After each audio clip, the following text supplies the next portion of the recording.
திமுக என்ற அந்த விதையை கழக உடன்பிறப்புகள் தண்ணீர் ஊற்றி வளர்க்கவில்லை.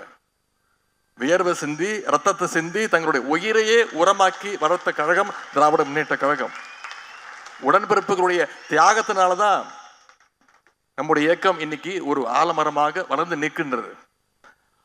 அதனாலதான் பெரிய பெரிய புயல் அடிச்சாலும் யாராலும் நம்மளை தொட்டு கூட பார்க்க முடியல, நம்மளை வீழ்த்த முடியல. நீங்க அத்தனை பேரும் ஒரே ஒரு வேண்டுகோள், நீங்க அத்தனை பேரும் நம்முடைய இயக்கத்துடைய வரலாற்றை நீங்க தெரிஞ்சுக்கணும். நம்முடைய இயக்கத்துடைய தலைவர்களுடைய தியாகத்தை நீங்க படிச்சு தெரிஞ்சுக்கணும். நம்முடைய மொழி, தமிழ் மொழி காப்பாற்றப்பட வேண்டும், தமிழ் இனம் காப்பாற்றப்பட வேண்டும், நம்முடைய நாடு தமிழ்நாடு காப்பாற்றப்பட வேண்டும். இதுதான் திராவிட முன்னேற்ற கழகத்துடைய கொள்கை. இந்த கொள்கைக்கு யாரெல்லாம் எதிரியோ அவங்க அத்தனை பேரும் திமுகவுக்கும் எதிரி என்பதை இந்த நேரத்தில் நான் தெரிவித்துக் கொள்கின்றேன். கொள்கை தான் திராவிட முன்னேற்ற கழகத்திற்கு அடித்தளம், பேஸ்மெண்டே அதுதான்.